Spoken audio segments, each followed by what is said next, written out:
Physical remand का मतलब ये नहीं है कि उसको मारपीट की जाएगी। किसी भी किस्म का फिजिकल असॉल्ट एक जुर्म है, ये नहीं हो सकता। ये अंडर द लॉ आपको परमिशन नहीं है किसी भी तफ्तीशी अफसर को, किसी भी पुलिस ऑफिशियल को, कि वो किसी भी मुल्जम को जो उनके पास फिजिकल रिमांड पे है फिजिकल टॉर्चर करे।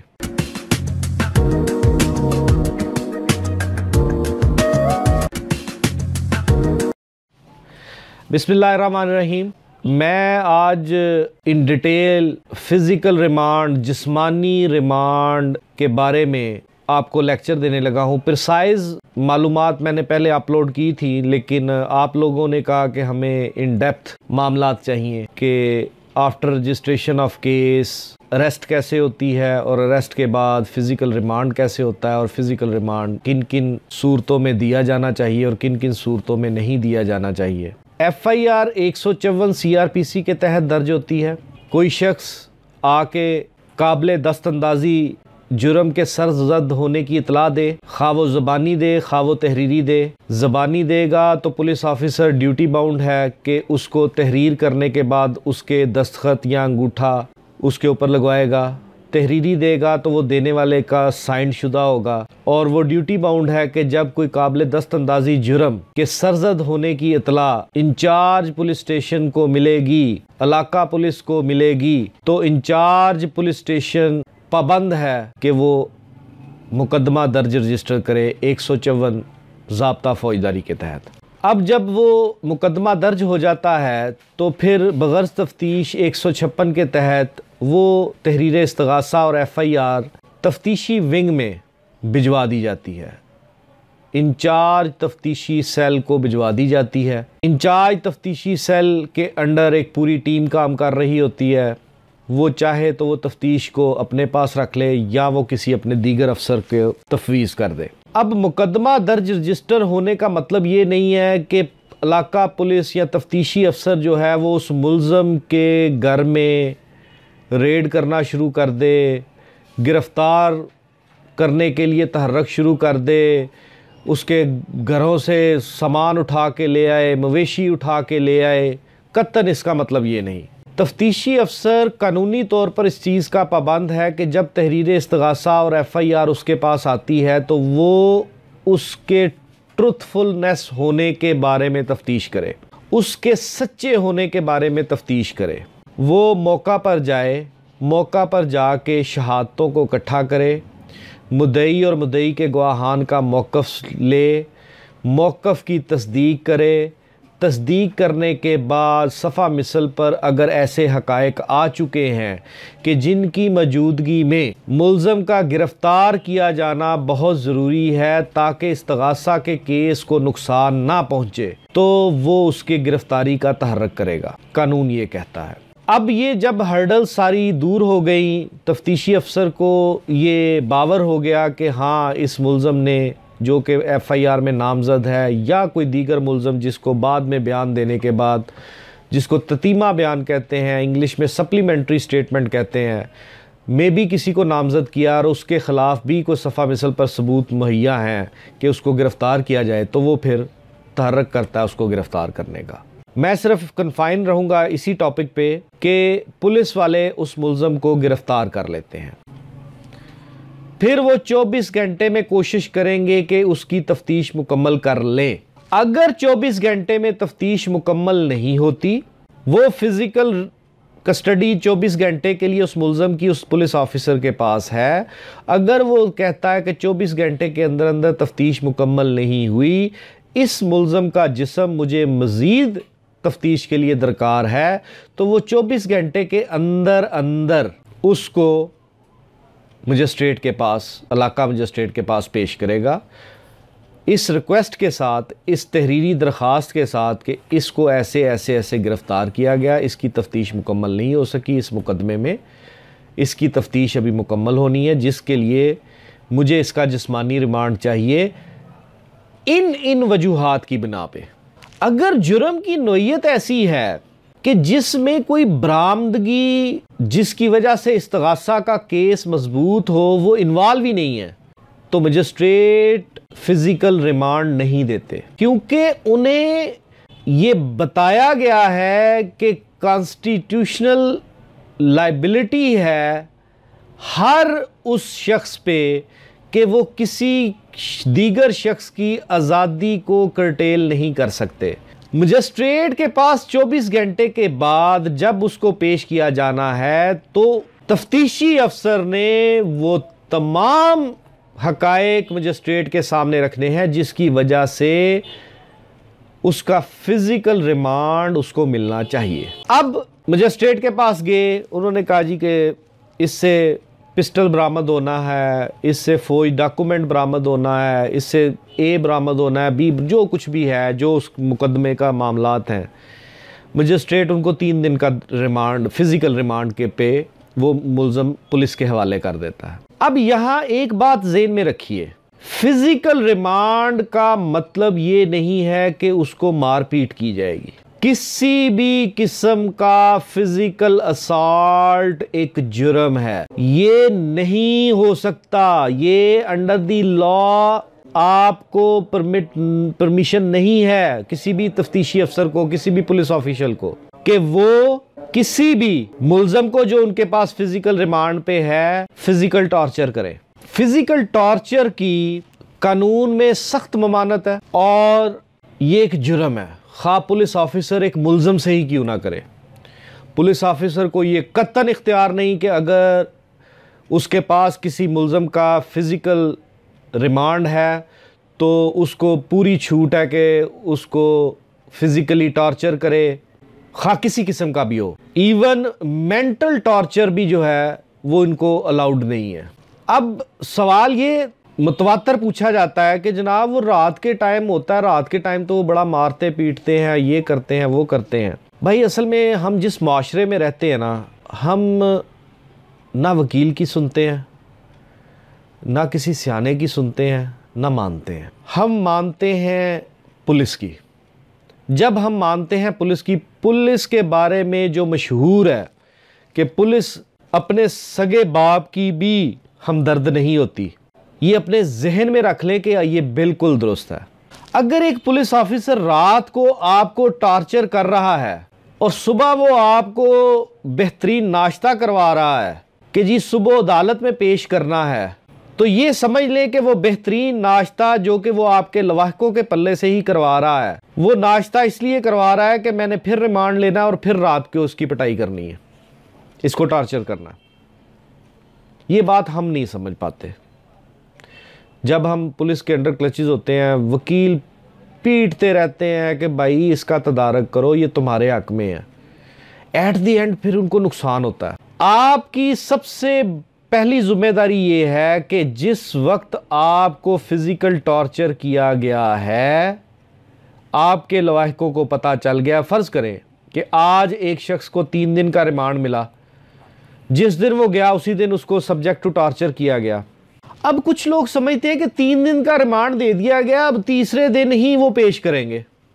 नहीं भाई, ऐसा नहीं है। आप फौरी तौर पर आपके लवाहिक अदालत में एप्लीकेशन दें कि जनाब मुलज़म को फिजिकली टॉर्चर किया जा रहा है। अदालत उसी वक्त मुलज़म को तलब कर लेगी कि लेके आओ, भी पेश करो। उसी वक्त अदालत तक हुक्म देगी कि जनाब इसका मेडिकल करवाओ, और मेडिकल में अगर टॉर्चर आ गया है तो वो पुलिस वाला नौकरी से गया। हम डरते रहते हैं। तफ्तीश का पाकिस्तान में एक कॉन्सेप्ट बैठ गया है कि तफ्तीश में जब फिजिकल रिमांड मुलज़म का मिलेगा तो उसको टॉर्चर किया जाएगा। हमने इस चीज़ को डाइजेस्ट कर लिया हुआ है, हमने इस चीज़ को हज़म कर लिया हुआ है, अपने ऊपर तारी कर लिया हुआ है, जबकि ऐसा नहीं है। आप अपने राइट्स के लिए खड़े तो हो, वो आपके हक में है। आप दरख्वास्त देते हैं कि जी मुलज़म पे फिजिकल टॉर्चर किया जा रहा है, उसको बुलाया जाता है, या नहीं बुलाते, उसी वक्त वो एसएचओ को कहता है या तफ्तीशी ऑफिसर को डायरेक्शन दे देता है कि आज इसका मेडिकल करवाओ। वो अदालत का इतलानामा थाने में वसूल होता है प्रॉपर चैनल पे। ये नहीं कि आपने एप्लीकेशन खुद पकड़ी और तफ्तीशी के पास ले गए कि इसका मेडिकल करवाओ, नहीं, इसका कोई फायदा नहीं होगा। बात वही है जो ऑन रिकॉर्ड हो। अदालत ने हुक्म दे दिया कि जनाब इसका तिबी मुआयना करवाओ, अदालत से कहा जाए कि बजरिया नायब कोर्ट ये इतलानामा थाने पहुंचाया जाए फौरी तौर पर।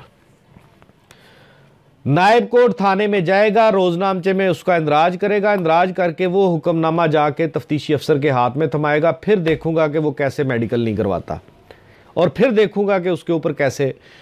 आपको ये डर है ना कि मुकदमात में फंसा दिया जाएगा, आप एप्लीकेशन में लिख दें कि जनाब फिजिकल टॉर्चर किया जा रहा है, हमने उसको कहा मत करो, ये गैर कानूनी होगा। अगर तुमने किसी को बताया कि फिजिकल टॉर्चर किया तो ये सारी जिंदगी जेल से बाहर नहीं निकलेगा, चेन ऑफ केसेस में इसको इन्वॉल्व कर दूंगा। लिखे। पुलिस बड़ी इसी वजह से है, पुलिस का हौसला बड़ा ही इस वजह से है कि लिटिगेंट सुकून के साथ है। साइमल्टेनियसली जो हकूक मुल्ज़म को फिजिकल रिमांड में अवेलेबल हैं वो मुद्दई को भी हैं। 3 दिन का रिमांड मिल गया और पुलिस वाला जो है वो जाके सो गया, उसको वीआईपी कमरे में बैठा दिया गया, मुल्ज़म को, उसको खाने चल रहे हैं, उसके ना मुट्ठी चांपी करने वाले बंदे हैं, वो सारा कुछ उसको वीआईपी प्रोटोकॉल मिल रहा है। कंप्लेनेंट 3 दिन का क्यों इंतज़ार करे कि जनाब फिजिकल रिमांड मिला है तफ्तीश के लिए, मैं गया हूं और मैंने ये हालात देखे हैं। वो फौरी तौर पर मजिस्ट्रेट को दरख्वास्त दे कि जनाब मैंने ये हालात देखे, मेरा तो मुकदमा तबाह बर्बाद किया जा रहा है, ये तो रिमांड पे रिमांड, मैंने खुद कहते सुना है कि 14 दिन का रिमांड पूरा करो, कुछ रिकवरी नहीं होगी, इसको जेल भिजवा देंगे कि 14 दिन का रिमांड पूरा। ऑन रिकॉर्ड वो एप्लीकेशन आ जाए। मजिस्ट्रेट के पास 2 इख्तियारात हैं। एडमिनिस्ट्रेशन ऑफ जस्टिस बहुत वास्ट है, इतने इख्तियारात हाई कोर्ट के ऑनरेबल जजेस के पास नहीं है, सुप्रीम कोर्ट के ऑनरेबल जजेस के पास नहीं है, जितने इख्तियारात एक इलाका मजिस्ट्रेट के पास हैं। अगर ये एप्लीकेशन आती है तो मजिस्ट्रेट फिजिकली भी थाने में जा सकता है देखने के लिए कि क्या हालात चल रहे हैं। चीफ जस्टिस ऑफ पाकिस्तान ने जो इकदाम किया कि फिजिकली सब जेल जो हॉस्पिटल करार दी गई थी, जो ओरिजिनल जेल थी, दोनों पे उन्होंने विजिट किया। एक से शहद और जैतून बरामद हुआ, एक से चाइनीज और बेहतरीन खाने उसके सेल से, डेथ सेल से बरामद हुए। ये काम मजिस्ट्रेट का है, ये इख्तियारात, ये पावर्स एक मजिस्ट्रेट के पास हैं। आप जगाएं तो सही जाके अदालत को कि ये हो रहा है। यकीन माने मजिस्ट्रेट भी इंजॉय करते हैं कि हाँ हमें किसी ने कहा है, हम अपने इख्तियारात का इस्तेमाल करने जा रहे हैं। हाई कोर्ट अप्रिशिएट करेगी कि हाँ एक मजिस्ट्रेट ने अपने इख्तियारात का बिल्कुल दुरुस्त इस्तेमाल किया। और अगर मजिस्ट्रेट जाके ये देख लेता है, मामलात कहीं के कहीं चले जाते हैं। अब कानून मजीद कदगन लगाता है। फर्ज करें एक थाने में एक मुल्ज़म के खिलाफ 3 मुकदमात हैं। अब लैक ऑफ नॉलेज, कानून से नाबल्दगी। अब पुलिस वाला क्या करता है, एक मुकदमे में गिरफ्तारी डालता है, उसका रिमांड लेता है, उसका 11 दिन 12 दिन 13 दिन 14 दिन 7 दिन जितना भी है रिमांड लेता रहता है। जब पुलिस मजिस्ट्रेट उनको जुडिशियल करता है कि नहीं जी अब मजीद फिजिकल रिमांड नहीं मिलेगा, तो वो दूसरे मुकदमे में उसकी गिरफ्तारी डाल के रिमांड लेने के लिए आ जाता है। फिर 7-8 दिन उसका चलता है, 10 दिन 12 दिन जितना भी, उसके बाद वो फिर जुडिशियल होता है तो तीसरे में उसकी गिरफ्तारी डाल। कानून इस चीज़ की इजाज़त नहीं देता। कानून कहता है कि एक थाने में अगर एक से ज़ायद मुकदमात हैं, एक से ज़ायद मुकदमात का मतलब इन्फिनिटी, तो आप तमाम में उसकी गिरफ्तारी डालेंगे, आप तमाम में उसके लिए रिमांड मांगेंगे एक ही वक्त में, कंकरेंटली लफ्ज़ यूज़ हुआ है। डेप्रिकेट किया गया है, हौसला शिकनी की गई है पुलिस के इस इक़दाम को कि एक थाने में अगर 3 मुकदमात है, क्योंकि कानून की नज़र में जब तक गिल्ट साबित नहीं हो जाता, accused is a living child of law. हर वो बंदा इनोसेंट है, हर वो बंदा मासूम है जब तक उसके ऊपर इल्ज़ाम साबित नहीं हो जाता। कानून की मंशा ये नहीं है कि एक बंदे पे इल्ज़ाम लगा और उसको चीड़ फाड़ के रख दो, नहीं, जब तक साबित नहीं होता, जब तक वो कन्विक्ट की डेफिनेशन में नहीं आता, तब तक वो मासूम है। मैं केस लॉज अपने वकील भाइयों के लिए दे देता हूं कि अगर 167 को सर्च आउट करेंगे तो उसमें भी मिल जाएगी CRPC 167 CRPC 1992 Pakistan criminal law journal page 131, इसमें बाकायदा हाई कोर्ट ने होल्ड किया है कि एक ही पुलिस स्टेशन में एक से ज़ायद मुकदमात हैं तो एक के बाद एक के बाद दो, दूसरे के बाद तीसरा, ये कानून की मंशा नहीं है। तमाम मुकदमात में एक ही दिन गिरफ्तारी डलेगी, तमाम मुकदमात में एक ही दिन रिमांड लिया जाएगा और रिमांड लेते वक्त मजिस्ट्रेट देखेगा कि किस मुकदमे में रिमांड मिलना चाहिए, किस में नहीं। अब इसका दूसरा पहलू आ जाए, 24 दिन के बाद, 24 घंटे के बाद वो पेश किया जाता है। मजिस्ट्रेट साहब से कहा जाता है कि जनाब इससे रिकवरी होनी है, फैक्ट्स फाइंडिंग होनी है, दिस एंड दैट। उसको मुतमिन कर दिया जाता है कि इसका फ़िज़िकल रिमांड मिलेगा तो इस्तगासा अपने पाँव पे खड़ा होगा, अगर इसका फ़िज़िकल रिमांड ना मिला तो इसका नहीं होगा। अब अगर मजिस्ट्रेट उसका फ़िज़िकल रिमांड दे देता है तो ज़िम्मेदारी किसके कंधों पे आ जाती है? वो इन्वेस्टिगेटिंग ऑफिसर के। एक एक मिनट उसको एक्सप्लेन करना पड़ेगा कि इस शख्स का जिस्म, इस मुल्ज़म का जिस्म तुम्हारे हवाले किया गया। एक एक मिनट का हिसाब दो कि तुमने इसके तफ्तीश में क्या क्या पेशरफ्त की। अगर वो 3 दिन वो केस डायरी ज़िमनीज़ देखेगा कि इसने क्या क्या किया, अगर स्टेटस को है कुछ नहीं उसने किया, तो प्रोसिक्यूशन का पार्ट एंड पार्सल है इन्वेस्टिगेटिंग ऑफिसर। प्रोसिक्यूशन अदालत से उसका रिमांड नहीं मांग सकती, फिजिकल रिमांड नहीं मांग सकती। अदालत इनकार कर देगी कि भाई एक बंदे का कॉन्स्टिट्यूशनल राइट है लिबर्टी, आपको मैंने 3 दिन या 4 दिन या 2 दिन के लिए उसकी कस्टडी दे दी, मोस्ट प्रीशियस राइट उसका उससे लेके आपके हवाले कर दिया और आपने उसको कैजुअल लिया। फिर आपको सफ़र करना पड़ेगा। मैं आपको इसका फर्दर फिजिकल रिमांड नहीं दूंगा, मैं इसको जुडिशियल लॉकअप में भेज रहा हूं। ये मजिस्ट्रेट के इख्तियारात हैं। सर पहला रिमांड है, ये कोई आर्गूमेंट नहीं, पहला भाई रिमांड चाहिए, फिजिकल रिमांड चाहिए। किस लिए? ये मुद्दई ने कहना है कि इसलिए चाहिए और मुल्ज़म ने कहना है इसलिए नहीं चाहिए। अब एक और मजेदार बात वो ये कि क्या ये तसव्वुर कर लिया जाए कि एफआईआर दर्ज होने के बाद मुल्ज़म गिरफ्तार किया जाता है तो 24 घंटे के अंदर अंदर उसको मजिस्ट्रेट के सामने ही पेश किया जाना ज़रूरी है? क्या ये मुसलमा हकीकत है? Answer to that question is no. ज़रूरी नहीं है कि एक पुलिस ऑफिसर ने एक मुल्ज़म को गिरफ्तार कर लिया तो अब उसके रास्ते बंद हो गए, अब 24 घंटे के बाद उसने मजिस्ट्रेट के सामने ही पेश करना है, बेगुनाही में या गुनाहगारी में। नहीं, कानून इख्तियार देता है उस गिरफ्तार करने वाले तफ्तीशी अफसर को कि तुम मुल्ज़म को गिरफ्तार करो। करने के बाद, क्योंकि पहले तुम्हारे पास सफ़ा मिसल पर मौक़िफ़ है वन साइडेड, इस्तगासा ने तमाम मौक़िफ़ दिया जिसके ऊपर तुम मजबूर हो गए कि इसको गिरफ्तार किया जाना ज़रूरी है। लेकिन जैसे ही मुल्ज़म पकड़ा जाता है और वो अपना मौक़िफ़ बयान करता है और उस मौक़िफ़ में आपको वज़न नज़र आता है तफ्तीशी अफसर साहब, तो फिर अदालत ने नहीं, कानून ने, इस कानून ने आपको इख्तियार दिया हुआ है कि आप उस शख्स को फौरी तौर पर रिहा कर दें, आप उस शख्स को फौरी तौर पर रिलीज़ कर दें, क्योंकि उसके खिलाफ शहादत डेफिशिएंट है, उसके खिलाफ उस जुर्म से मुतल्लिका शहादत आपके पास इतनी नहीं है कि आप उसको गिरफ्तार करने के बाद अपने पास रख सके। कानून कहता है कि अगर शहादत नहीं है तो तफ्तीशी अफसर 169 सीआरपीसी के तहत उसको श्योरिटी लेके या विदाउट श्योरिटी उसको रिलीज कर सकता है।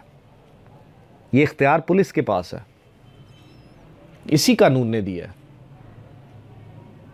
अब इसका मतलब ये नहीं है कि अगर 169 के तहत डेफिशिएंट एविडेंस की मौजूदगी में उसने उसको छोड़ दिया, डिस्चार्ज कर दिया, रिलीज़ कर दिया श्योरिटी बॉन्ड लेने के बाद, तो अब वो उसको दोबारा गिरफ़्तार नहीं कर सकता।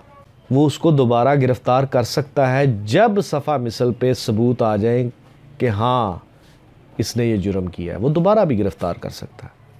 हमेशा ये बात याद रखिएगा, आपका मुल्ज़म पकड़ा जाए, 24 घंटे के अंदर अंदर उसको मजिस्ट्रेट के सामने पेश किया जाए, तो सबसे पहला तहर्रक आपका ये होना चाहिए कि मजिस्ट्रेट से कहें कि मुल्ज़म का मेडिकल करवाया जाए। अगर मुल्ज़म का कोई वकील नहीं है, मुल्ज़म का कोई लवाहिक उधर नहीं है, मुल्ज़म ख़ुद कहे कि जनाब मेरा मेडिकल करवाया जाए, मुझे कभी शुबा ये मेरे पे तशद्दुद करेंगे। वो मेडिकल होगा और उस मेडिकल से 19-20 मेडिकल बाद में आ गया तो वो पुलिस जवाब देगी। मुल्ज़म को वोकल होना चाहिए कि दौरान फ़िज़िकल रिमांड मेरे साथ क्या क्या किया गया। वो मजिस्ट्रेट को पाबंद कर सकता है, वो मजिस्ट्रेट से ये दरख्वास्त कर सकता है और उस दरख्वास्त की रोशनी में पाबंद कर सकता है कि मेरे ये हक़ाइक़, मेरी ये बताई गई बातें सफ़ा मिसल का हिस्सा बनाया जाए। कि अगर कोई एक्स्ट्रा जुडिशल कन्फेशन इन्होंने मेरा लिखा तो इन्होंने अपने पल्ले से लिखना है, मैंने नहीं किया। पुलिस वाले लिख देते हैं ना, वो जी गलती हो गई, माफ़ी दे दें, माफ़ी का तलबगार हूँ। एक बंदा कत्ल हो गया, वो उसकी कन्फेशनल स्टेट लग जाए, जनाब गलती हो गई, माफ़ी दे दें, असला बरामद करवा दूंगा। इंसानी अक्ल ही नहीं मानती इस चीज़ को। तफ्तीश के पैरामीटर्स ही नहीं है तफ्तीशी अफसरों के पास। मुल्ज़म को पकड़ना और मुल्ज़म अगर गुनाहगार है, उसने किया है, उसको उस ऑफेंस के साथ प्रॉपर तरीके से कनेक्ट करना कोई मसला ही नहीं है।